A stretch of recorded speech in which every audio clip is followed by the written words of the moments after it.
seen through glass, and welcome to the brand new Alpine A110. You join me in the south of France on the international press drives for this car. Now, very initial impressions, very initial reviews have said that this thing is absolutely incredible. I'm quite nervous about that fact because this is a direct rival to my Porsche 718 Cayman S. So I'm slightly terrified that at the end of today, I'm going to feel like I've bought the wrong car. I hope that's not going to be the case, but either way, I'm off to explore the south of France in this new little Alpine.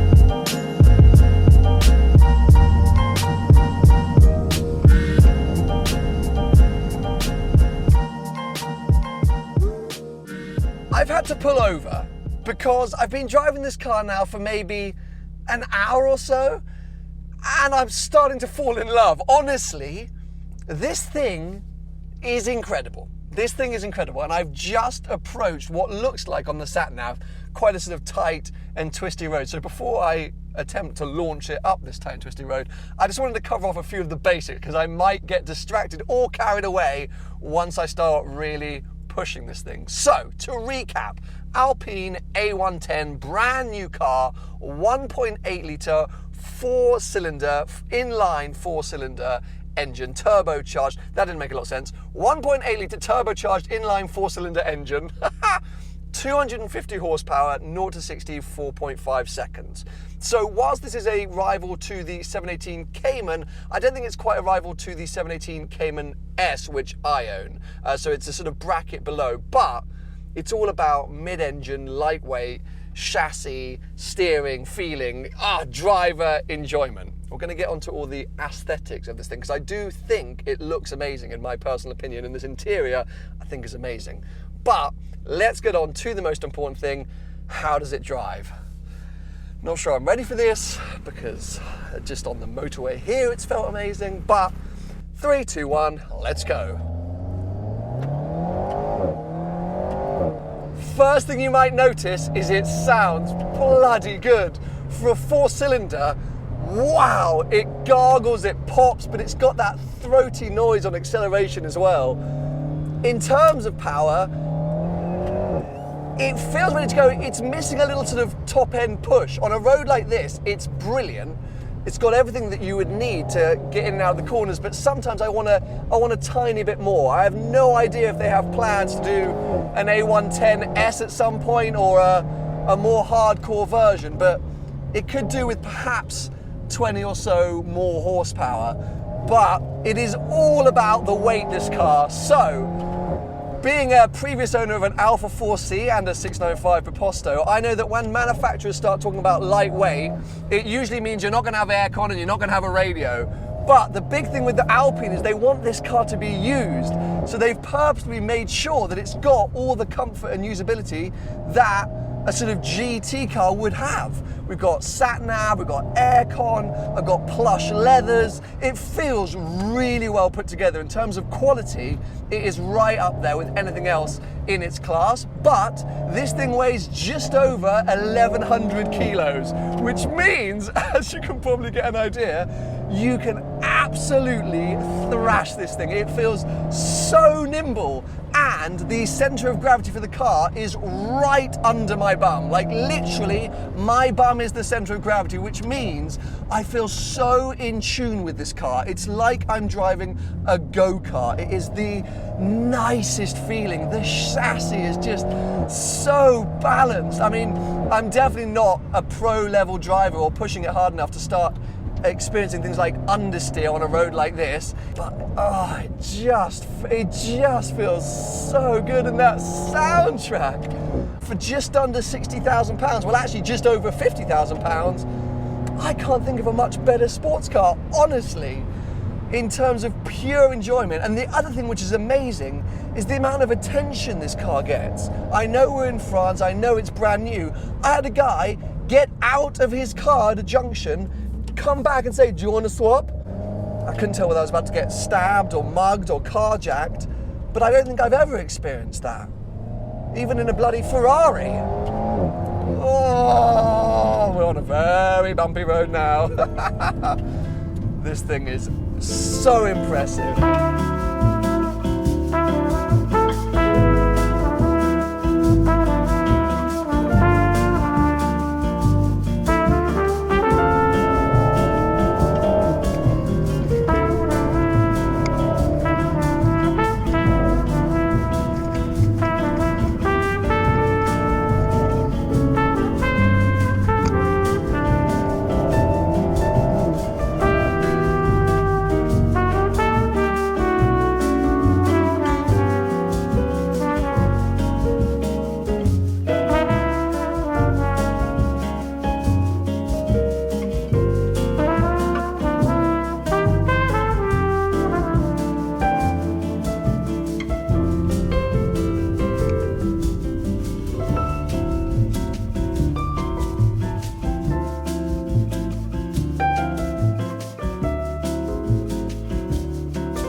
Well, what a frankly ridiculous morning it has been in the A110, and now I've ended up, I don't even know where, but at a racetrack in the middle. I mean, as I say, I don't know where. I'm slightly scared of the bear is going to jump out at any point, or maybe a wild boar and eat me.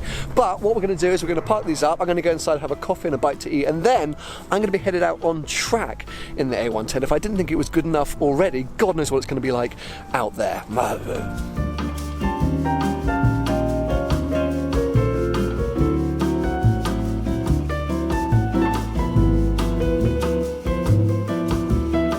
Are we buying one?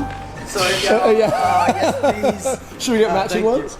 Dude, please. We need matching ones, right? Please. How insane is this car? It's so cool. I knew you'd love it. I literally feel like, so you know I went to put a deposit Yeah, down, I know. and I pulled out. What a fail. I am so pissed right now. How can we try? Okay, if anyone has a slot on a Premier Edition, right? You want a Premier Edition? And not overlist. Not over list, a slot that they don't want. Seb Delaney and I both buy are one. officially interested in Oh, that. we're just saying interest. I went straight in and said, I will buy it.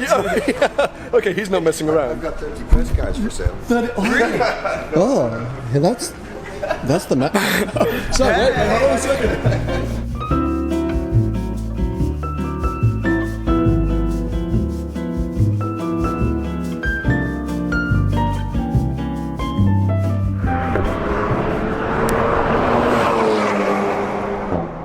Right, we've had a few warm-up laps, did some laps behind the safety car, and we're about to go out for real, I guess, really try and extract as much as we can from this car. The thing is, I don't drive that much on track. I've done a few track days here, and then I've had a few opportunities to drive cool cars on track, but it's not where my expertise lie. Not that driving on the road is where my expertise lie. But I'm not going to be able to tell you much more about this car than what I've already been telling you, because I don't really know what to look for, but I'm going to have a bloody good time, I think, because if this car performs anywhere like it performed on the mountain roads, we're going to enjoy ourselves. I'm in track for the very first time. We were told not to go into track this morning because of the icy road conditions. So, oh, that's nice. Oh, I've got shift lights and a shift noise. So, here we go. High speed first corner. Then we come into heavy braking for the first hairpin. I'm going down to third gear. Late turn in, it's a late apex on this, try and carry some speed, I've got a little bit of throttle, understeer, and start to slowly power out.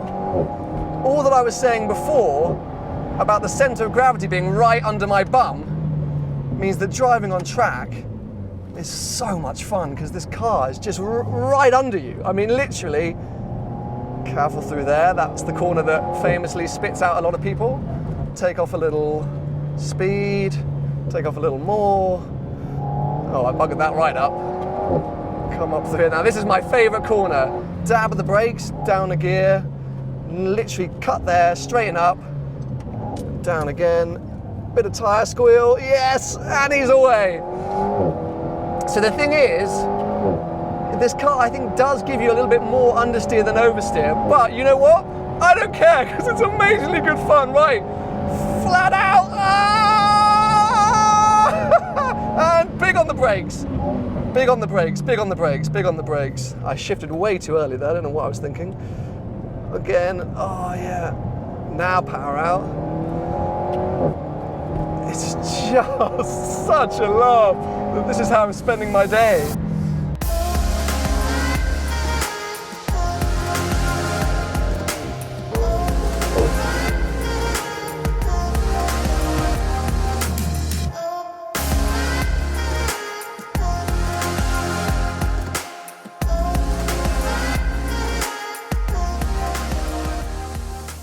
Let me just show you very quickly. That is the rear boot, which literally fits a tripod and my Mavic Pro. So you do get two boots because it's a mid-engine car, so you do get two boots, but it's incredibly shallow in the front. That is my rucksack and a coat. So you could probably get two squishy sort of overnight bags, but not much more. So it's not super practical. I think there are better competitors which are slightly more practical.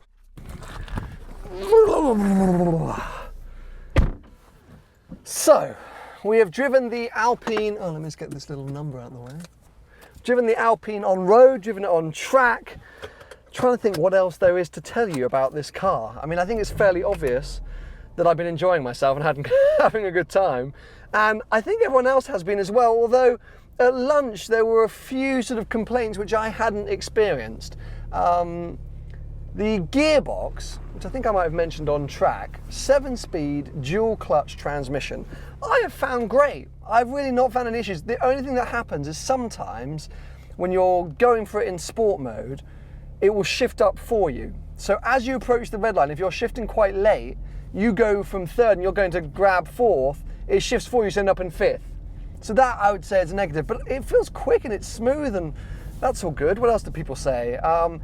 Some people say they didn't like the build quality of some of the parts, but I honestly thought it was great. Like, there's so much leather in here. I know this is a Premier edition, so it's the top end of the product line, but Alcantara steering wheel. I really like all the sort of toggles here for the indicators and traction control. It's just a nice place to be. Carbon fiber sort of slots for things. I really like that you've got USB plugs underneath this really cool gaping center bridge. You've got metal foot plates. I do really like it. The question is, would I swap my Cayman for this? Now, I don't think it's a very fair comparison because, as I've mentioned, I have a Cayman S, and this is only this is more of a rival for the standard Cayman. So, I don't think I would, but I would love to own one of these things. I think it's truly special. It feels a lot more special than the Cayman, which is a weird thing to say because the Cayman's a bloody Porsche.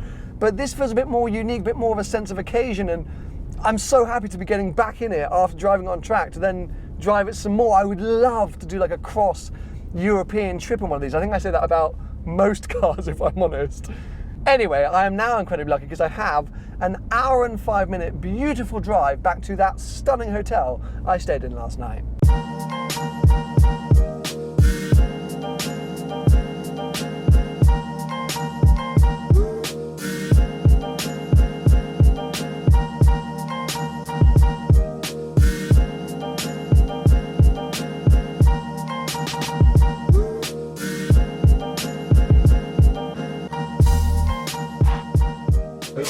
£50,000, well, 55,000 euros, TBC pounds, would you buy an Alpine?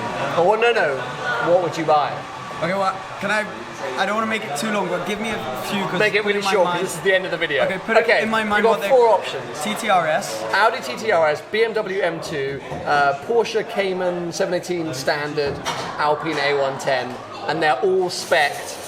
I don't know if you can get a TTRS for £55,000 or Exige, around 55 to 60,000 euros. Okay, I think I'd get this. I'd get this. Yeah. I get this. Yeah, I feel like that Alpine is the best sports car you can buy for around £50,000. Yeah. It's good value. Yeah. It's really good value. They've done a good job, and I think it looks really good. Again, you're dragging this out. It's supposed to be a short out. I mean, it's one of those cars which Thanks I think for coming, is very Seth. subjective Anyway, to the way you think it's. Seriously, please stop talking. I'm going to wait for my next cappuccino and eat my lovely cake and hopefully spill it once more. I hope you guys have enjoyed the video. Seb's also been here today, as you have seen, filming, so make sure to go over to his channel and check out his video for his very French opinion. Give it a thumbs up if you've enjoyed it, and make sure to subscribe for plenty more videos to come. Oh, that went on a while.